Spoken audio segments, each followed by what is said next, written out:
Hey everyone, in today's video I'm going to show you how I made this delicious Asun Jollof rice. Just like the name implies, this recipe is a fusion of Asun and jollof rice. It's a crowd pleaser, so let me show you how I make it. So for this recipe you're going to need some goat meat. So start by seasoning the goat meat with onion, thyme, curry powder, and a beef seasoning cube.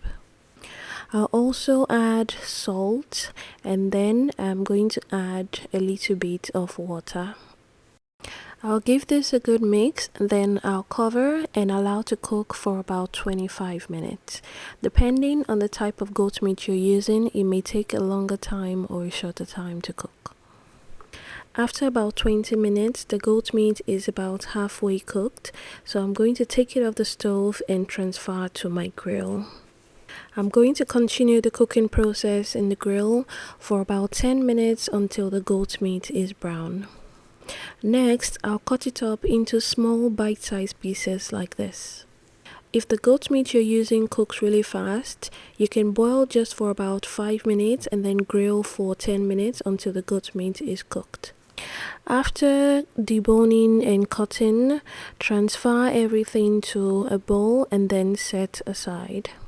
Also, save the goat meat stock, we're going to use that later. To make the jollof rice, start by heating up oil and then add some onions. Now you're going to fry these onions until it's fragrant. It's going to take about 3 to 4 minutes, and then you add the tinned tomatoes or tomato paste. So now we're going to fry the tomato paste until it changes color. It's very important to fry your tomato paste or to brown it, because that's what's going to get rid of the raw, bitter, acidic taste. Frying also brings out the natural sugars in the tomato paste, which is what we're looking for, and it also gives the dish a huge depth of flavor. So fry it until it looks like this, and make sure you keep stirring it so it doesn't burn. Before you start to make the meal, prep the other ingredients. So I blended some tomatoes, scotch bonnet peppers, and bell pepper. So that's going to be your pepper mix. So blend that until smooth with as little water as possible.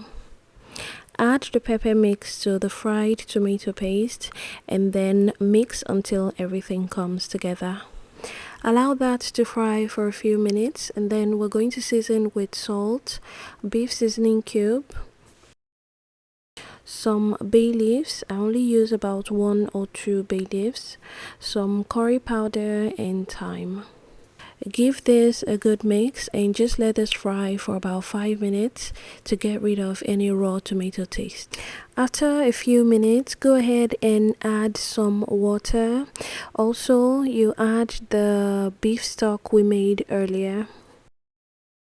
So next, just cover this and allow to cook for about 5 minutes on low heat. While the sauce is cooking, I'll go ahead and wash the rice. And the rice I'm using for this is the traditional rice for jollof rice, which is long grain parboiled rice.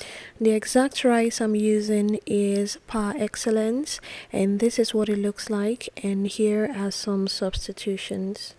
So I'll wash the rice until the water runs clear. It should take about 4 to 5 washes. Once that's done, transfer the rice to the stew base or the sauce and then give it a good mix. If you need to add more water, you can definitely do that. Just make sure you don't add too much. The water should just be slightly above the rice for the perfect jollof. Taste it at this point and adjust the seasoning if needed. Mine needed a little bit of salt, so I just added that. Next, cover tightly and allow to cook on medium heat for about 20 minutes. While that's cooking, I'm going to start preparing the asun.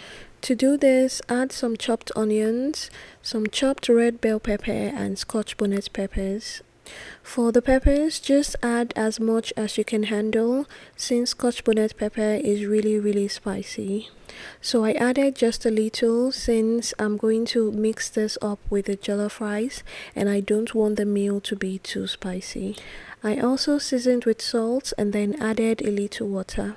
I covered that and allowed to steam, and then I checked on the rice. After about 20 minutes, the rice should be fully cooked, so I will just give this a mix to release all the trapped steam in there so the rice can loosen up.